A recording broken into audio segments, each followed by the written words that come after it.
Hey Shelby, it's been a while since we've seen each other, and I'm really excited to hear, kind of what's been going on in your life, and just so we can dive right in. So, how are you doing? Doing pretty good. I've been a little sick this week, so I kind of got behind on some schoolwork, but I think I'm kind of caught up. It's just been a little bit kind of a blur of a week, honestly. My mom came, and that was nice, and it was hard when she left, I think, but because she came and then she left and she came back because I was sick. And it was just kind of a long week, and now my husband's sick, and I feel like we haven't really seen each other that much. And I don't know, I guess I got sick Friday, but right before that we had talked about some pretty deep stuff about the future, like job situation, and then we both got sick, and I haven't really been able to talk about it, so it's just been kind of looming over me and over both of us, I guess. But yeah, so. Yeah, so you've gotten sick and fell behind maybe a little bit, and that's a lot. So, but then you were saying that before all that happened, you were having this deep conversation with your husband that it sounds like was pretty purposeful. Yeah. Tell me more about that. Yeah, he likes his job, but he doesn't love his job, and he kind of he just wants to do something more, he says, meaningful, and to me, I don't really sometimes understand, because to me, I'm like, well, you're going to work every day and providing food on the table and shelter, that's meaningful, but he really wants to do ministry, which is good, but he's wanting to go to a different country to do ministry, and which is okay with me. I get a little bit nervous thinking about it, and I feel like I've kind of always been I go on mission trips, and then I'm like, oh, I like it here, I could live here, and then you don't go back for a few years, and you kind of lose that. You don't really remember what it was like, and so it's been kind of difficult. And he emailed somebody in Honduras about, just the future, and I'm kind of at a crossroads between, he sacrificed so much for me, so should I even try to discuss the pros and cons of this? Should I just say, yeah, let's go? But then that's kind of I kind of want him to see, I'm not saying I don't want to go, I just kind of want him to see my side of it, because also I have a little bit longer of school left, and then I've got to have supervision after school, and he had mentioned, well, maybe you don't even need to get supervision, you don't need a license to counsel in Honduras, and I'm just like, okay, you obviously don't understand. So it was just, and I mean, we were fine, we're still fine, it's just that conversation just kind of left right there, and so it's been kind of just hanging over me, I guess, and because we never really finished it. So because that conversation didn't finish, you're feeling a little uneasy? Yeah, kind of just we didn't get to finish, and I was really stressed, and I wanted to resolve the issue and just kind of talk it out, and then we both got sick, and we've been sleeping. He's either been asleep or I've been asleep, and I don't know, I just I want to be able to talk to him about why, my reasons for maybe we don't want to do that right away, or maybe we do, but I just kind of want him to see my viewpoint and see that it scares me. It's not that I'm being stubborn or a bad person not wanting to go to Honduras and do mission work or anything like that, but it's just scary, and I kind of, where he's yeah, let's go, I'll go tomorrow and live, it's going to take me a little longer to kind of process it, I guess. And I think where he approaches things very analytically, and he's analytic, but he also loves adventure and just kind of sometimes doesn't think things through. I'm really kind of emotional, and I think about leaving my family, and I think about I worry about going over there, but I worry about telling him all these things too, because does it make me a bad person that I want to hold him back or something like that, but I don't know. Well, it sounds like you're a planner, and this is something that, has not been planned, and just kind of, he has decided that it's something that he wants to do, and with you being a planner, that's, shifts the foundation of what you want to do, obviously, and it affects you as well. Right.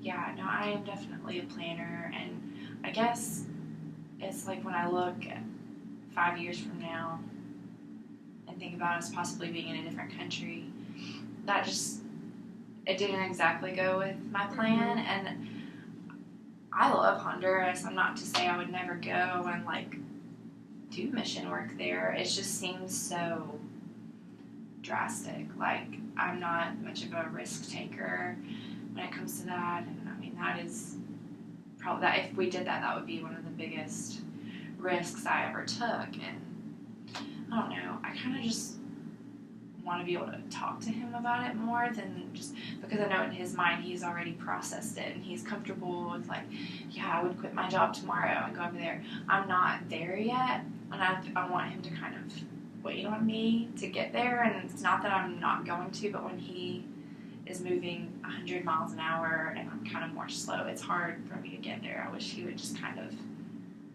meet me halfway and we could talk about it. And I think he gets frustrated with me when I have doubts about it, because he has no doubts about it. So I don't know. I don't want to be his dream crusher, so I'm trying. I just kind of wish we could just talk about it more, and like him to kind of see where my thoughts are about it. But. So it sounds like that. So with him moving so fast, it sounds like you feel like you're being left behind.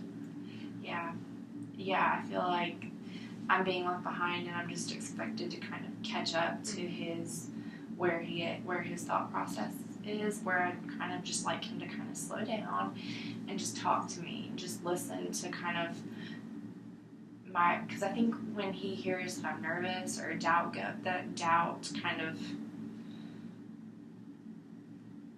whether that's the best thing for us, he hears that I never want to go, and that's not what I'm saying. I just want to talk about it more and kind of weigh the options and get him to see. But I think he hears I'm not going, and you can't make me, and that's not what I'm saying. But yeah, I think we just need to talk about it more. It's just been kind of looming over me, and I haven't really been able to talk to anyone about it because I don't want to talk to my parents about it, because I know they would worry, and like, I don't know. I know my dad probably wouldn't want me to go live in another country, but at the same time, it's kind of like, I'm a married woman now. I can't go call mom and dad when, me and Colin are just having life discussions, but because I do, like, and what I wish Colin could see is that I would go. I just need time. I need time to process, and I need time to kind of figure out my plan and my future and school and all that. But yeah, I just wish I can just tell he's very sad at his job. Hours are long, so it makes me feel guilty sometimes. But it makes you feel guilty? Yeah, it makes me feel guilty because I feel like he's here because of me for school. But I mean, he's expressed over and over again that he likes it here. He doesn't regret any choices he's made. He would marry me over and over again, and we're happy. It's just that I feel whenever he comes home after a bad day, I feel like, well, if I wasn't in school, could he already be doing something that he loves, like ministry or just anything else? And I don't know. And then when I tell him I've got 2 more years left of school and supervision, and he says things like, oh, I don't know if I can stay at this job for 4 more years, it just makes me feel kind of like sick and guilty, like it's my fault, I guess. And I know he doesn't mean for me to think that, but it's interesting that there's a theme coming back up again. The last time we talked, you talked about how everything going on and being a housewife, and how you feel like you need to meet those needs of making sure the house is clean and making sure all these things are taken care of. And it sounds like that's coming up again with this. Like you're wanting to meet that need, and you don't want to hold him back. You want to make sure you can help him be the best husband that he can be. Yeah. Now, I think a lot of my thought process and just feelings just about everything revolve around me just not wanting to upset him or anyone, really.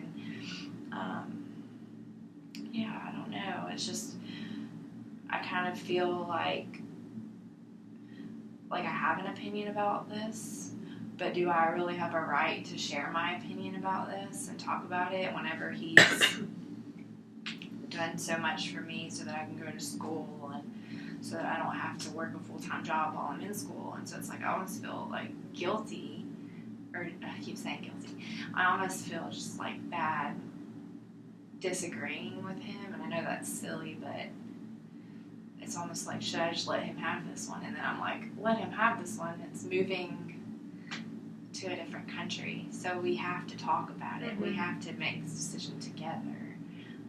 But I don't think I realized how serious he was about this until recently, and how soon he wanted to go over there, and so it's all just kind of coming really fast, and I need time to just sort it out, and I would like to be able to sort it out together. So. Yeah. It sounds like when these misunderstandings occur, that that is where the guilt comes from? Yeah. Maybe? Yeah. Mm-hmm. Because I mean, I feel like I know my parents have disagreed before, my grandparents, but I've never seen them disagree before. I feel like married people disagree, but I feel like when we have a disagreement, I'm like, are we the only people who do this?